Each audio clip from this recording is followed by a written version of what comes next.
Most of us have no idea how others see or process their experiences, and that can make relationships difficult.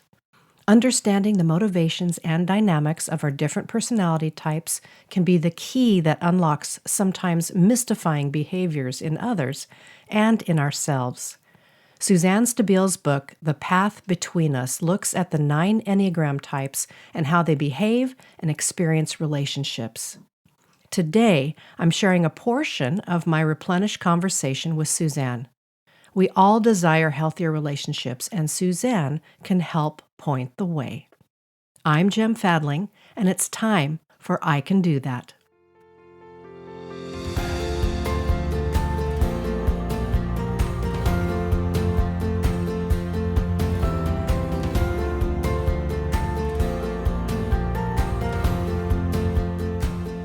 While I'm sharing just a portion of my conversation with Suzanne, you can watch the entire conversation inside Replenish. We would love for you to join us in our online coaching and community for women. Go to unhurriedliving.com/replenish to learn more and to join us. Now, the question I asked Suzanne for this excerpt is this: what is a unique challenge for each Enneagram type in relationships? In our Replenish extended conversation, Suzanne also gives a brief description of the formational aspect of the Enneagram, and she shares with us how we can bring our unique gifts to others in relationship. Here's a little bit about Suzanne Stabile. She is a highly sought-after speaker, teacher, and internationally recognized Enneagram master teacher, having conducted over 500 workshops. She is the co-author with Ian Morgan Cron of the bestseller, The Road Back to You, and she is the creator and host of the Enneagram Journey podcast. Along with her husband, Reverend Joseph Stabile, she is co-founder of Life in the Trinity Ministry, a ministry committed to the spiritual growth and formation of adults.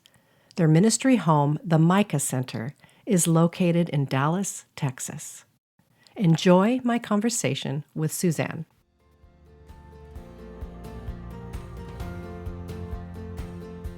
What is a unique challenge for each type? And maybe, what can we do about that? And the other question is, how do we bring our unique gifts from this type to others more readily? So if you could just make your way around the circle, I'd love to hear this. Okay, well, I'm going to go around twice. I don't want to. Okay. I don't want people to feel good about themselves too quickly. I want to kind of lay some energy there around the problem before we come with. Okay. Oh, and I have all these lovely things that I. Okay, I got you. I got you. The other reason for that is that people have often said to me when I'm teaching that the Enneagram sounds so negative. And the reality is we don't know ourselves by what we get right. We know ourselves by what we get wrong. And we certainly don't know our internal terrain by what we get right, because that doesn't get our attention. And it's not as costly as what we get wrong. So I'm going to go around and talk about, how did you say it? You said it so lovely.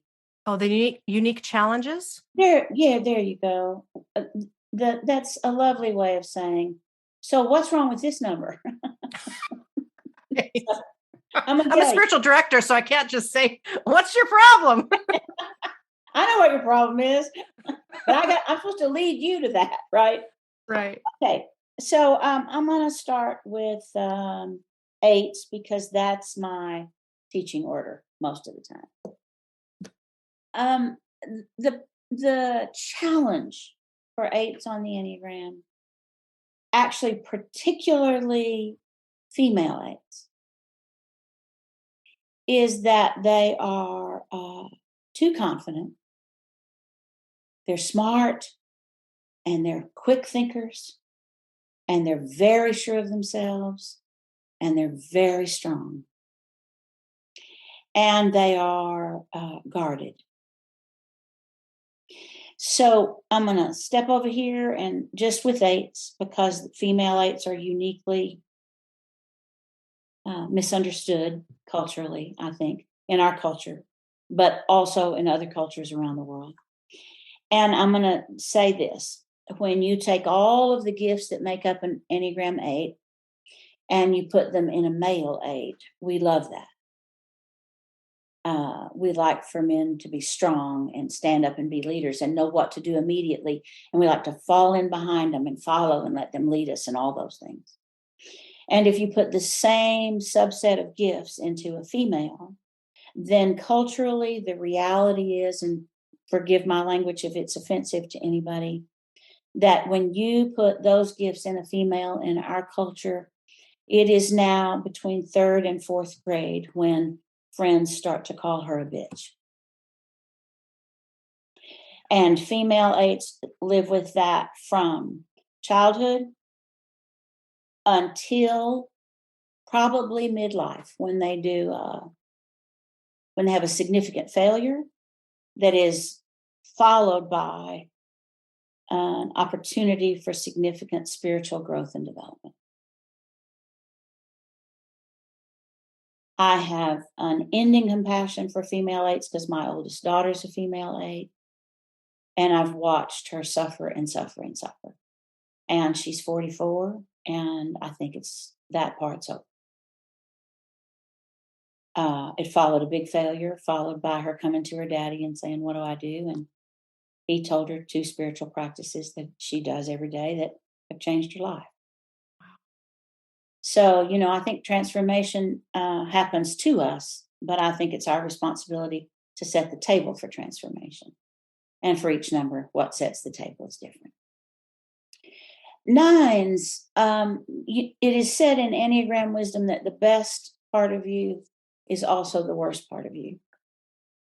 And the best part of 9s is that they see 2 sides to everything. And the worst part of 9s is that they see 2 sides to everything.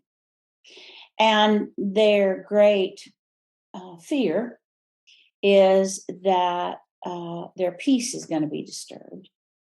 So they've found a way of being in the world where they try to be unaffected by life. So they hold everything at a distance. They try to keep in anything that will cause trouble, and they try to keep out anything that will steal their peace. And it's exhausting, and therefore they're the number on the Enneagram that has the least amount of energy. It's problematic in parenting and work and most parts of life when you see at least 2 sides to everything. And the problematic part that's exacerbated for 9s is because the childhood messages that they received were that it's not okay to assert yourself. And the one they didn't get is your presence matters. So they are kind of trapped in a space where they have to not react and not respond because they hate conflict so much. And it means that they carry a lot and they miss a lot at the same time. That's rough.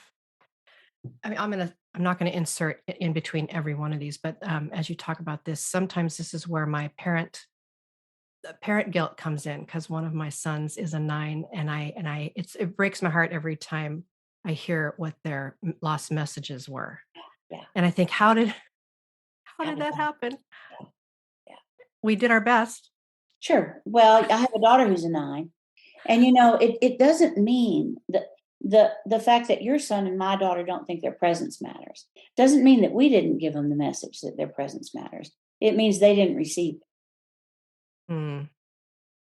And so it's not on us. When I walk into a room to teach and I've got 250 people and I see this eager group of young moms over here who are just waiting for me to tell them how to protect their children from all the pain and to tell them what to do so they don't mess up, I just look at them and say, you've already done it, whatever it is that we do to mess up our children, and you're going to keep doing it, whatever it is. So the goal is you just be the healthiest person you can be. That is the goal. Yeah. Yeah. I believe that. Anyway, sorry to interrupt. Keep No, going. We're are we at the 1 now? no need to apologize. Yeah. I would say that I think that the thing that is the most important question to ask in terms of one's being problematic in relationships is, what does your need for perfection cost you? And what does it cost the people you love? Mhm. It's a great question. It's just, nobody can keep up with how a one sees, and ones can't change how they see.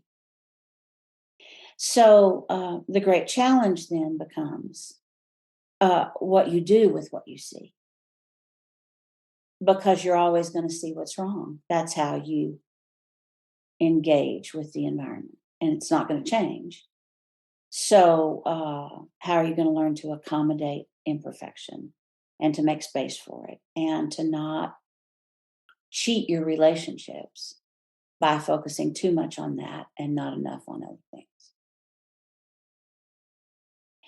Twos on the Enneagram, which I am, happen to be kind of relationship junkies. It's what we're all about. It's what we do well. And it's such a comfortable place that the most problematic thing with twos in relationships is that we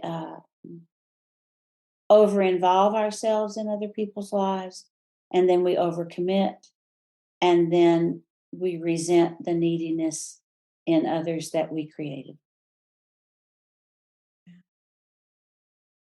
That sounds like an unwelcome stew.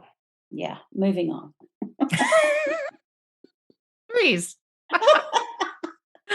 It's really interesting for me to watch myself kind of move toward people and then pull them in and love them well, and then say to Joe, I'm so tired of her needing me or of him needing me. Why do people need me? So, because you asked them to, you taught them to.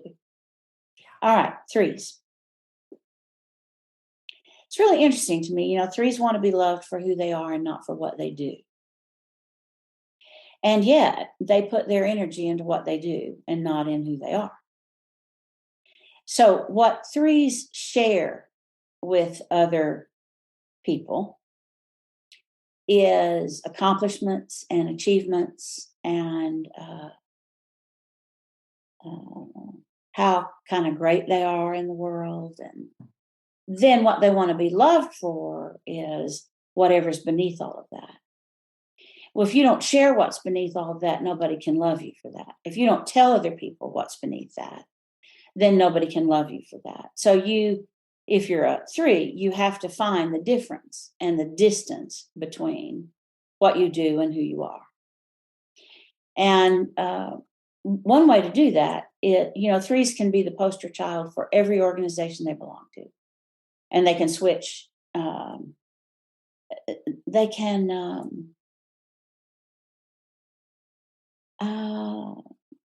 kind of they can make identity changes in an instant that makes them more likable and more suitable for the group they're having lunch with than the group that they work with, than the group that they're going to meet for dinner at the church. And so as they morph all day into all those people, they lose their ability to define who they are behind that. And they begin to believe there isn't a real person behind all of those image crafted personas. But there is. They just have to do the work to get there. If you want to do the work, threes, you get a bonus today just because it's bonus day, I guess. I don't know. But if you want to do the work is to find out what's the same about you no matter who you're with, no matter what you're doing. And then that's your baseline, and you begin to work from there. And it's tricky because our culture really, really, really likes threes. Fours. In relationship to relationships, fours have a significant struggle because if I ask, in fact, I did recently, there's a woman, I happen to be in a really sweet spot here in Dallas where I've actually been teaching the same group of people the Enneagram for as long as I've known it, which is 30 years. Wow. And there's no way for me to talk about all the things that they've taught me. And I was recently with one of the women who's been part of that group for a long time. And I said to her, "What's still true about your fourness?" And she's done a lot of work. She's very smart, very well read, done a lot of work. And she said, "For me, relationships are still everything." Mm. And the problem is when relationships are everything, that means you want too much from them. And you start out on a level of engagement and conversation that is too deep. You have to talk about running errands before you can talk about your first mystical experience. Right? Right. Yeah.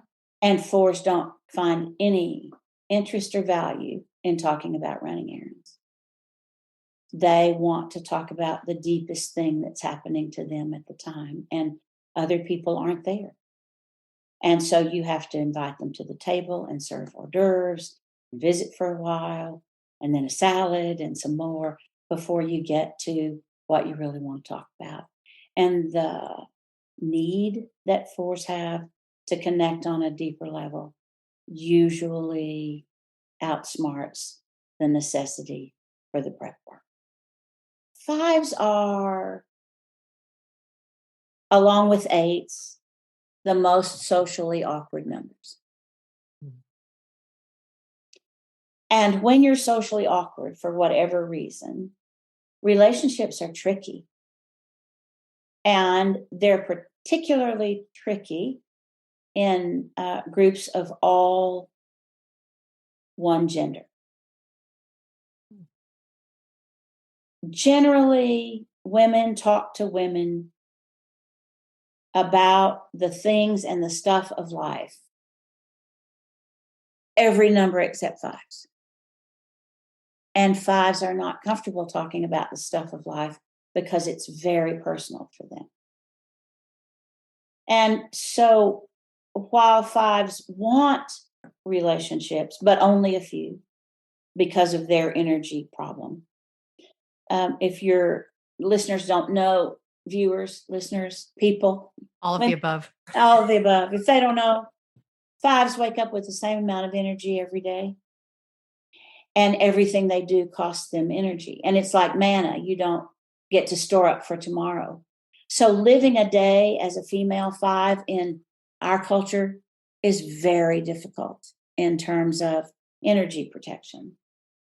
And that means that fives find emotions to be so costly, they would rather talk about ideas and thoughts, which are lovely, but usually not relationship builders unless it's professionally. Yeah. And it's just hard. It's hard. The other thing is fives like to observe. And so they want to observe you without being observed by you. They want to ask you questions without being asked questions in return. And those are not the rules that we play by in relationship building. So you're going to have to give to get, I would say. Yeah. Yeah. I'm definitely going to pause here because I am married to a five. Yeah. And I have to tell you, once we found the Enneagram and we saw that there was an entire subset of humans wired like this, all the things that I was like, what is he doing? Why isn't he doing whatever, Right. It's like, oh, the whole thing about energy. I was like, I get it now. It was so helpful to me to understand just even more about what was going on It's inside. so important. It's Oh, so important. And then it becomes really important if you're in a close relationship with a five, not to waste that energy. right. Don't waste their energy with your stuff. And I'm an energy waster because I'm a two. So um, my mom was a five, and it changed our relationship when she allowed me to talk to her about that. Interestingly enough, she would attend any talk I gave about any topic anywhere, but never, ever would she come to an Enneagram workshop. And I said, why? And she said, because you already know more about me than I want you to. Oh, So interesting. I'm telling that story for a reason. You can't build relationships without an exchange of confidential information. Right. You can't do it. Yeah. All right, sixes. Yeah. You know, sixes are the community builders of the world. They are the people who are really good at surface relationships. So when a six says to you, how are you doing today? You know how people say, how are you? And you start to answer and they walk away. They didn't really want to know how you were. They just were saying hi, right? Right. Well, not sixes. When they say, how are you? They mean, how are you? And they're ready and willing to listen to you tell them what you did this morning. They'll ask questions because that's the point of connection for sixes. Unfortunately, they also ask questions that they don't want you to ask them. So they ask you about your child who's been having a hard time, but they don't want you to know they have a child that's having a hard time. It's a one-way street when things get deeper and more personal. And that's a relationship problem.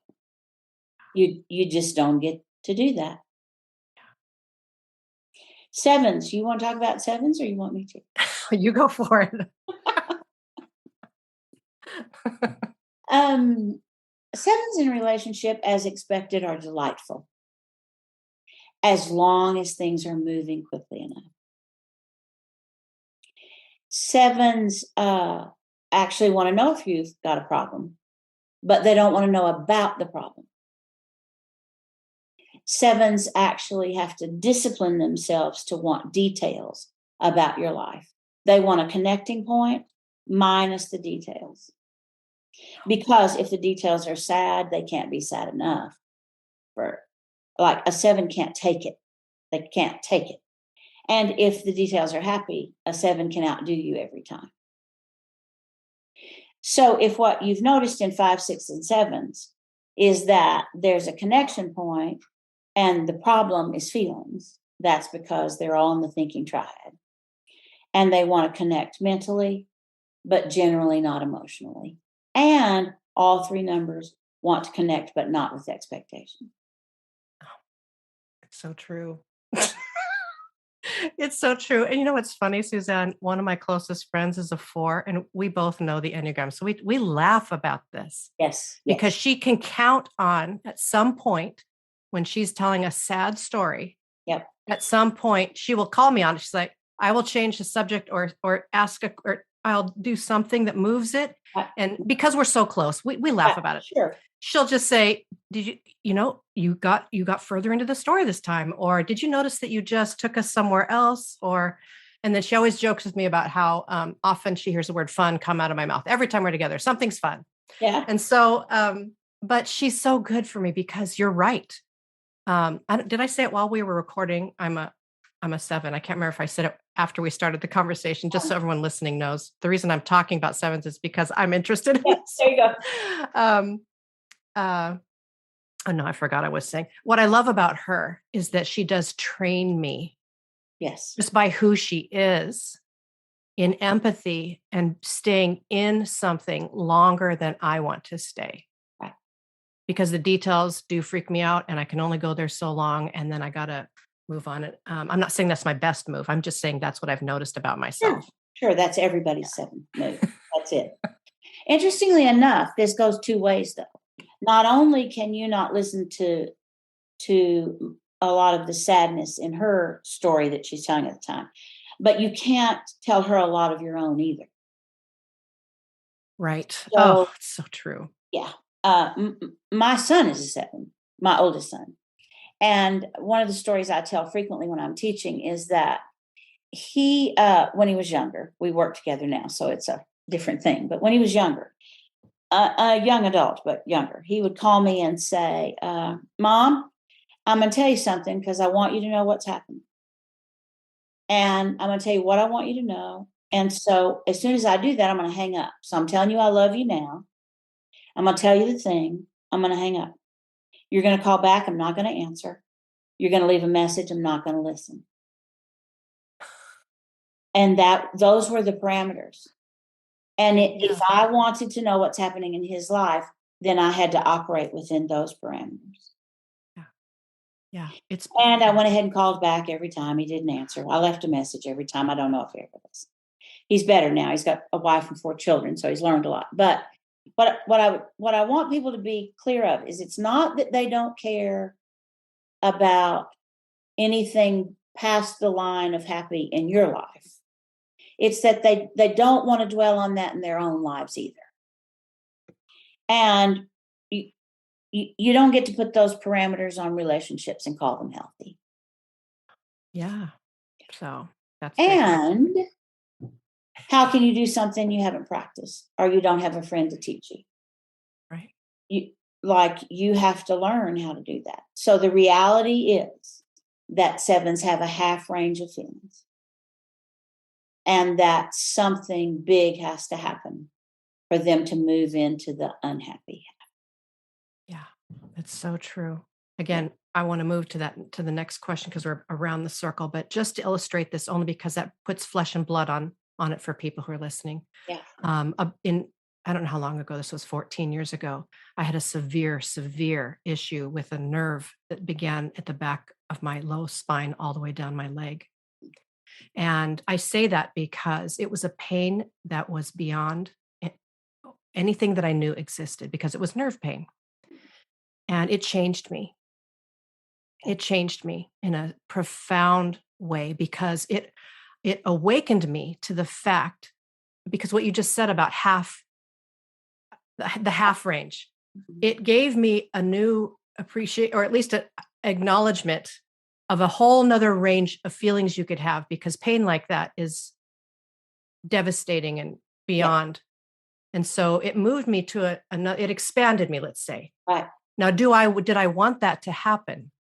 No, but it changed me. I almost would say at the DNA level, because then I had a sensation of how much pain someone could be in physically, but then I realized that means someone can be in that much pain emotionally. And I didn't know or allow that in before. And it changed. So that's my own illustration. I'm sure all of the types have illustrations of ways in which something very difficult came in and it took them to another place. But that's the important part of the journey, right? Right. And until that comes to you, yeah, you behave relationally in an immature way because you haven't had a chance yet. So there's no reason for any of us to beat ourselves up. It's what you do after you have the chance that counts. Right. Here's your I can do that for this week. Whether you know your type or not, was there something that stood out to you as Suzanne made her way around the circle? Whatever it was, take note of it. Spend some time journaling, talking with a friend, and especially bring it to prayer. God cares so much about all aspects of you. And remember, you're making your way forward one small, simple, and gracious step at a time.